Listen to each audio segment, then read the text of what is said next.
everybody, it's Susan again for Steam Thursdays. This time we're making a craft and I'm using the book Making Cool Crafts and Awesome Art.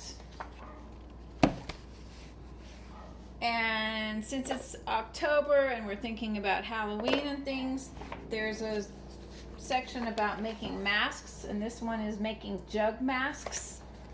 So you might have you might get your milk or your water in something like this.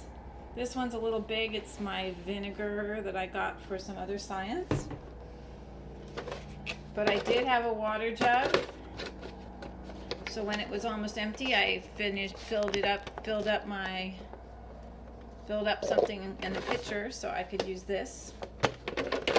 And so the instructions say that you want to take your jug, and I used a Sharpie to start with to draw my line on it.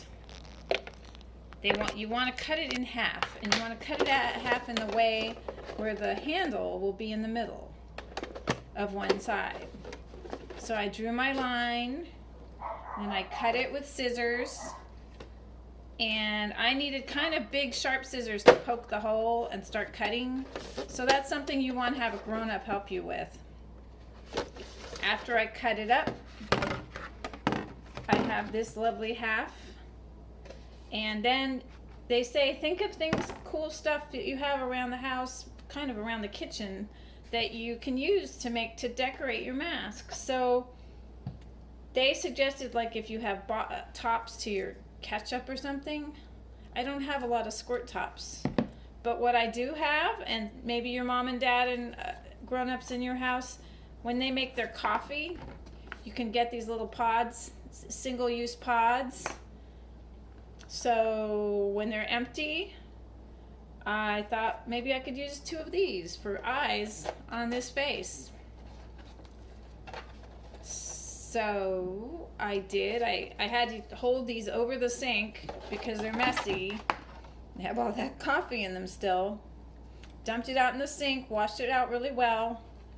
Gonna let these dry for a while, and I actually found out what I didn't know, that each one of these pods has a little tiny thing of paper, which is a filter. So I thought, I think I'll let these dry out like this, and they actually could be cool eyeballs this way, with the eyes popping out if I want to draw something on the tip of the paper. So maybe I'll do my eyeballs this way, sticking out. And then the other thing they said to think about is any sort of wrappings you have. I got a whole bunch of decorations, gourds, in this plastic net bag. I just got this the other day, so I took out my little gourds and started decorating my table with them. And what's left is this cool net bag. So I'm thinking I can do something with this. Could be hair, kind of fitting on top if I want to do it this way. I also need to soak this so I get rid of my label. I don't think I want the label, unless I could make an eye patch or something for it with it. So that's where I'm starting. It's a good thing to think about. Maybe you have the top to your milk bottle or water bottle. Other things you can use to be eyes.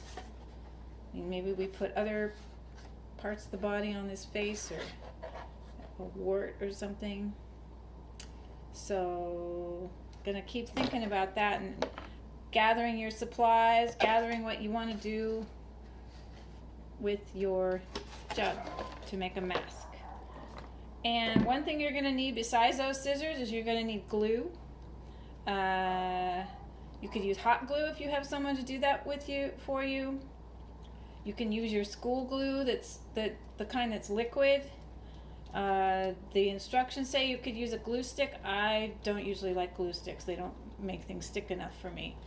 I got this Glue-all, which is something your family might have, your adults might have to do kind of fixing and repairs at the house. So it's a little stronger than regular school glue, but it's still pretty safe. you would want them to, grown-ups, to help you with that too, just to be sure that it's safe. All right, so I'm gonna go look for some more materials. I'm gonna let my little coffee single-use cups, single pods, dry out, and then I'm gonna assemble a face for my mask, on my mask.